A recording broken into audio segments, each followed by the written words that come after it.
아이고 업로딩을 시켜야겠네. 아니야. 잠깐만 얘가 배터리가 몇 프로가 되나? 지금 저거 이거 강의 제 강의 잘 들어야 돼요. 이게 주식 통찰 강의다 넣을 건데 어떤 이게 투자 관련 저거기 때문에 저의 사례를 통해서 어떻게 해요? 여러분들한테 어떻게 해요? 경제 공부와 인플레이션 공부와 재테크 공부를 시키는 거예요.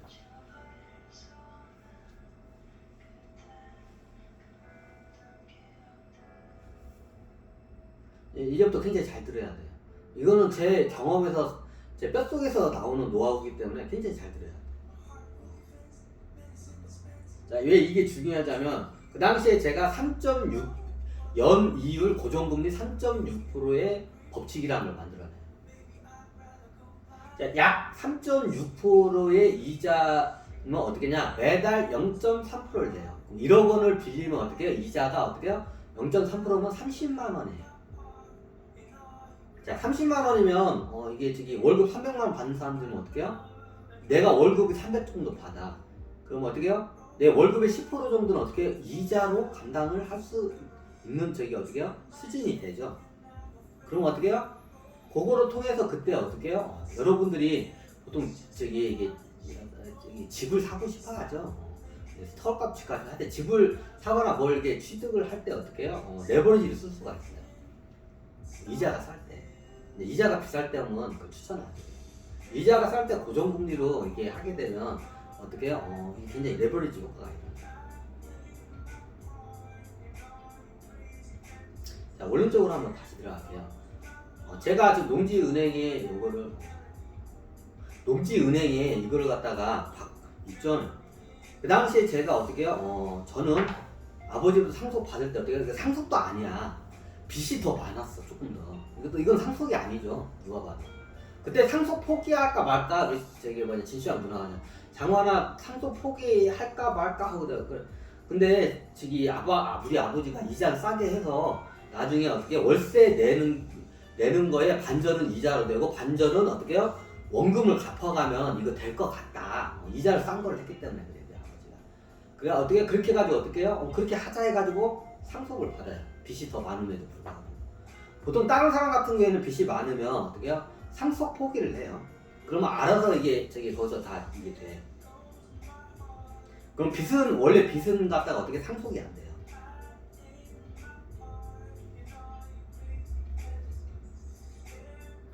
그거 너무 당연하죠?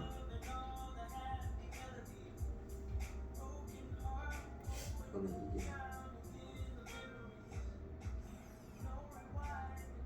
잠깐만 업로딩 좀 시킬게요.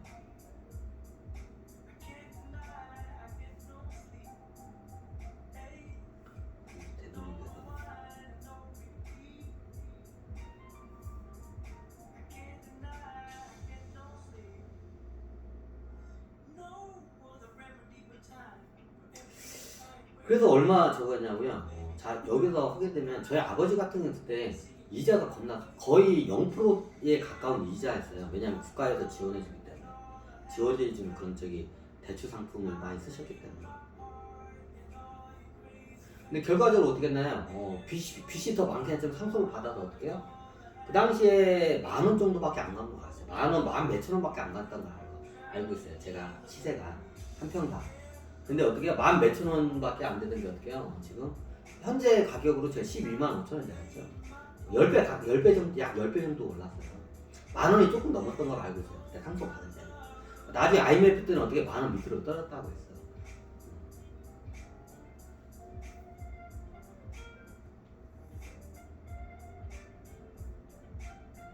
자, 그럼 어떻게 되냐? 여러분들 같은 경우에는 어떻게 해요? 만약에 그때 어떻게 싼 이자로 해서 그걸 갖다가 했으면 그게 가능해. 이제 비싼 이자로 했으면 그게 이제 불가능하죠. 이자가 쌌기 때문에 그게 가능했죠.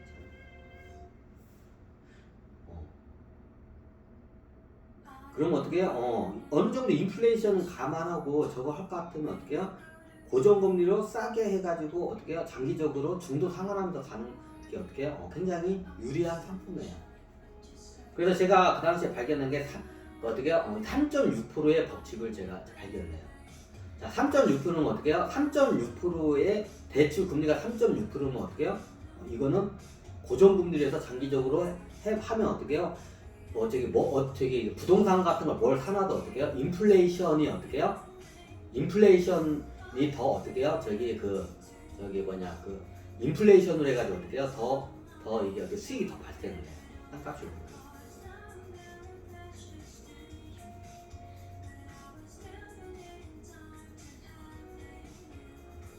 자, 그 당시에 어떻게 하냐? 3.6%의 이자로 하게 되면 어떻게 해요? 매달 1억 원을 빌려면 매달 30만 원의 이자를 내면 돼요. 그럼 어떻게 해요? 1억 원 가지고 어떻게 해요? 뭔가 오피스텔이나 원룸이나 뭐 작은 부동산을 취득한다고 가정을 해요. 그냥. 그럼 월세가 한 50만 원 나온다고 가정해요. 그럼 어때요? 30만 원은 대출 되게 이제 원금 상환하고 20만 원을 30만 원은 이자를 갖고 20만 원은 원금 상환을 하게 되면 해볼 만한 투자 상품이에요.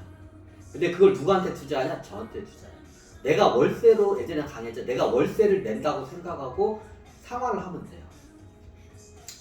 자, 내가 예를 들어서 혼자 살아 도시냐? 원룸이나 오피스텔 같은 조그마한 거 하나 있는데 그게 근데 어디 가보니까 이렇게 쉽게 하는데 1억 원짜리가 나왔어. 뭐 경매로 나왔던 뭐로 나왔던 1억 원짜리 오피스텔이나 원룸이 하나 나왔어. 근데 나는 도시니까 나 혼자 사니까 어떻게 해요? 어차피 나는 지금 오피스텔이나 원룸에다가 살면서 월세를 50만 원씩 내고 있어. 월세를 내가 50만 원씩 이미 내고 있어. 그런데 주변에 보니까 어떻게 오피스텔 원룸이 나왔는데 1억 원에 나왔어. 이게 경매가 될 수 있고 뭐가 될 수 있지. 그럼 어떻게 돼요? 내가 어차피 50만 원 나오면 내가 신용이 좋아서 내가 3.6%의 이자로 해서 어떻게 해요? 오피스텔을 취득하면서 담보로 해가지고 취득하자 담보로 해가지고 이게 하게 되면 어떻게 해요? 1억 원짜리 오피스텔 살 수가 있어. 그죠? 1억 원짜리 오피스텔 원룸을 살 수 있어. 그러면 어차피 나는 또 내가 거기서 살 거야. 근데 나는 어차피 지금 오피스텔을 원룸에서 어떻게 월세 50만 원 내고 있어 지금 현재. 그럼 어떻게 해요? 내가 투자자이면서도 내가 월세입자야. 그럼 나는 임대까지 어떻게 50만 원 계속 냈잖아. 그럼 내가 내 명의로 산 거기다 어떻게 해요? 50만 원 월세 똑같이 돼. 그럼 1억 원짜리 샀잖아요. 그럼 1억 원은 매달 어떻게 이자가 30만 원이 나가잖아요. 그죠? 근데 이자가 30만 원이 나가잖아요. 그럼 거기서 20만 원을 어떻게 해요? 30만 원, 20만 원을 어떻게 해요? 원금을 상환하면서 가요. 어차피 월세 난 낼 거니까. 그럼 어떻게 해요? 조금씩이라도 어떻게 원금이 상환이 되겠죠. 그렇죠. 자, 여기서 좀 여러분들이 좀 진보적으로 나가자면 어떻게 해요? 이 오피스텔 원룸을 1억 원을 사서 내가 내 앞으로 고스란히 내가 은행이 앞이다 않고 내가 100% 취득을 하고 싶어. 자, 그럼 어떻게 해요? 목표를 세우면 돼요. 자, 1억 원짜리 오피스텔 원룸을 샀어요. 내가 살아요. 50만 원 월세 내요. 자, 거기다 플러스 어떻게 해요? 50만 원을 더 해서 어떻게 해요? 한 달에 100만 원씩 중도 상환을 해요. 어차피 내가 50만 원 나가. 여기서 어떻게 해요? 저축할 걸 갖다가 어떻게 빚을 갚는 데다 넣는 거예요. 자, 내가 빚이 있는데 장기 저축을 하는 거는 참 미련한 짓이죠. 빚을 갚는 게 당연히 이자가 세니까 그게 당연한 거지 너무. 그럼 어떻게 해요? 내가 저축을 어차피 해야 하잖아. 저축을 어떻게 해요? 빚을 갚는 데로 저축을 하면 돼. 어차피 월세 50은 난 내야 돼. 그리고 저축 50만 원 정도는 해야 돼. 그 정도는 해야겠죠. 내가 300만 원 월급을 받아. 그럼 어떻게 해요? 내가 어차피 이 집에 살면 월세 50만 원 내야 돼. 그죠? 그리고 어차피 나는 50만 원 저축을 해야 돼. 그러면 그 월세 50에 저축 50을 하면 100만 원이죠. 그렇죠? 그러면 1억 원짜리 이 오피스텔을 갖다 100% 해가지고 대출을 받았어. 그냥 가정하고 해요. 그리고 어떻게 해요? 이거를 갖다가 어떻게 해요? 10년 할부로 해서 이제 이걸 갖다가 어떻게 해요? 갚아가는 걸 보시면 돼요. 그러면 연 3.6% 정도에 해서 가정을 하면 어떻게 해요? 그 중에서 매달 0.3%가 이자고 어떻게 해요? 7%가 어떻게 원금 상환해요. 0.7%가 원금 상환. 자, 매달 1%씩 중도 상환을 하면 돼요. 자, 그거를 내가 좀 이걸 실험을 하기 위해서 내가 이 대출 상품을 한 거야. 자, 그러면 여러분 같은 경우는 어떻게 해요? 1년 1억 원짜리 오피스를 사게 되면 1년에 내가 월급 300만 원 받아. 그리고 나중에 호봉이 올라가면 올라갈지 떨어지지 않겠죠. 인플레이션이 있으니까. 그럼 어떻게 해요? 여기서 어떻게 해요? 내가 어차피 내가 할 월세 50에 내가 저축 50 한 걸 합쳐놓은 걸 갖다가 어떻게 해요? 이 1억 원 대출 받은 거에다가 어떻게 해요? 이거 갖다 중도 상환 원금의 1%씩을 매달마다 어떻게 상환을 하면 돼요. 자, 1억 원의 1%는 얼마야? 100만 원이죠. 그럼 300만 원 내가 월급을 받고 앞으로 이제 오를 건 뻔해. 그럼 어떻게 해요? 매달 100만 원씩 어떻게 해요? 중도 상환하는 게 그렇게 어렵진 않죠. 자, 저축을 하는 것보다도 이게 더 어떻게 해요? 실효성이 있어요. 그 시기가 중요해요. 그래서 타이밍이 중요해요. 나중에 이게 금리가 쌀 때 있어요. 그때 장기적으로 10년 중도 상환 대출을 받기를 저는 권유를 해드려요. 제가 그렇게 지금 상품을 했어요. 저 같은 경우는 농협에 4천만 원짜리를 2019년도에 했어요. 그리고 어떻게 해요? 중도 매달 1%씩 40만 원씩 돼요. 중도 상환 원금 이자와 원금 상환 원리금 상환 해가지고.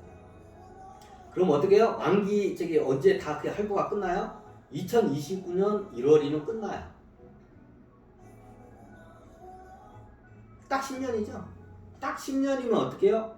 10년 할부로 산다고 생각하시면 돼요.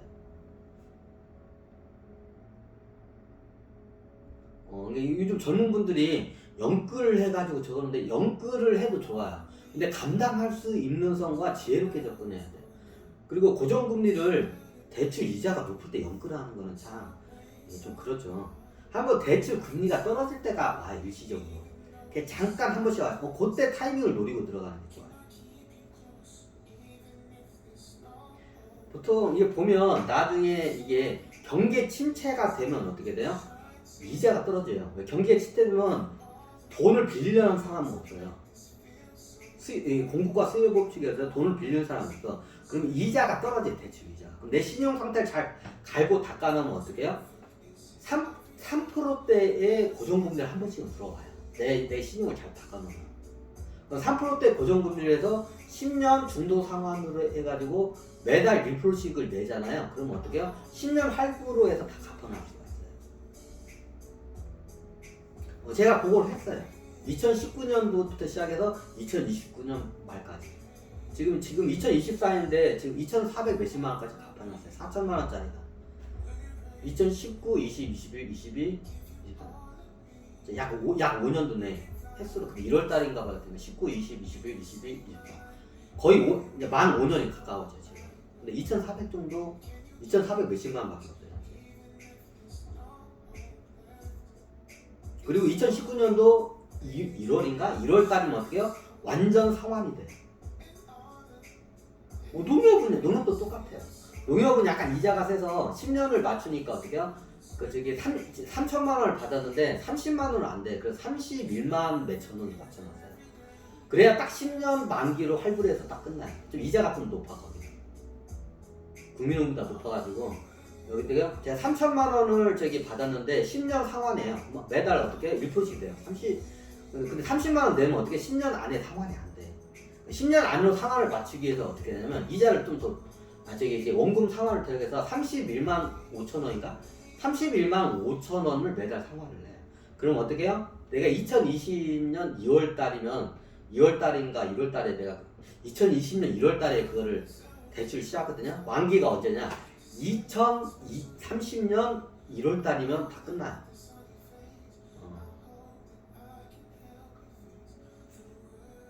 자, 이 연끌을 해도 좋아요. 근데 여러분들이 감당할 수 있는 수준에서 그 연끌을 해야 돼요.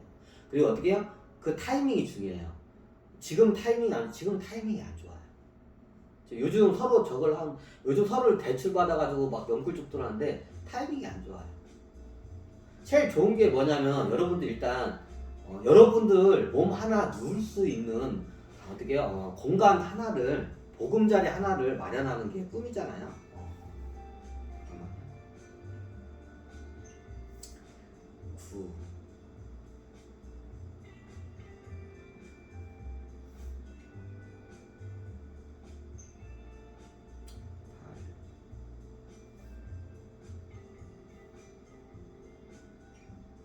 7.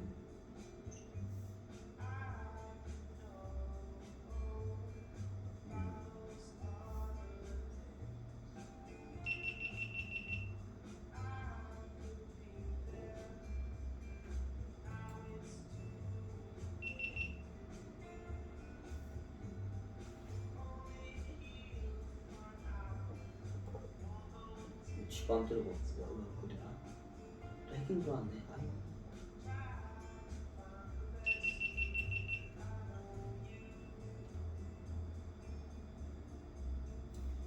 4.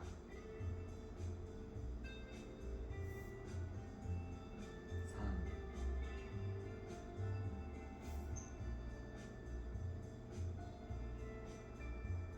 2.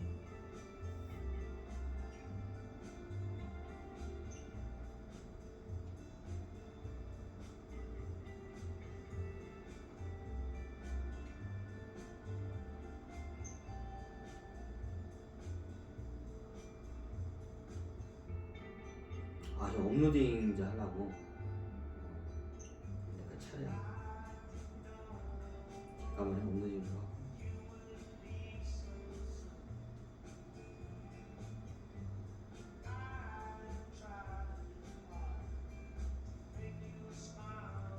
야, 야, 야, 야, 야.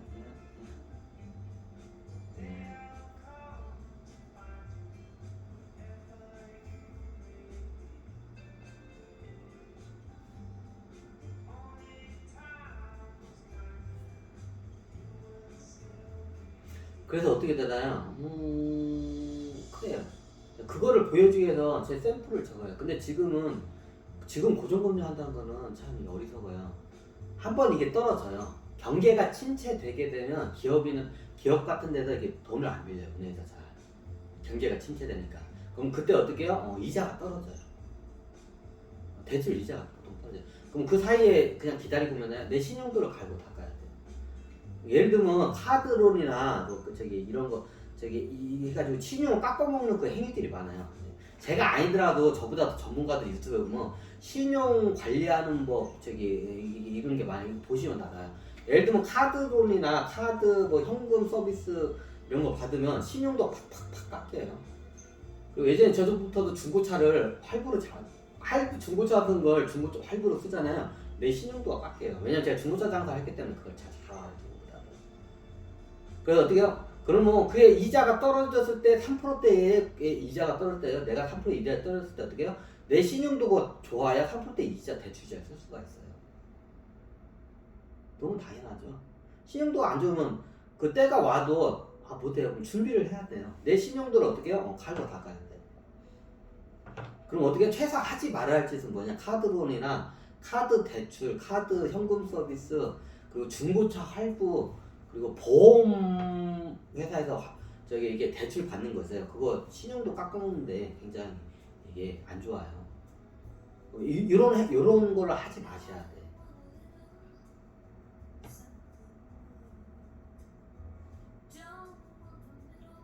자, 이거 참 화장실 좀 끄고 왔었죠.